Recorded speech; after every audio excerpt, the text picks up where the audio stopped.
Pri pravidelnom vystavovaní pokožky chladu, napríklad ľadovaním, sa v tele môžu aktivovať mechanizmy spojené s tvorbou a spaľovaním rôznych typov tuku, čo je známe aj u eskimákov a iných ľudí žijúcich v extrémnych podmienkach.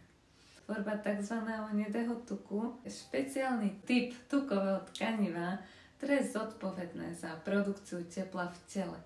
Na rozdiel od bieleho tuku, ktorý slúži na ukladanie energie, hnedý tuk energiu spaľuje, čím udržuje teplotu tela v chladných podmienkach.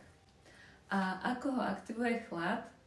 Pri vystavení chladu, napríklad ľadovanie tváre, sa aktivujú procesy termogenézy.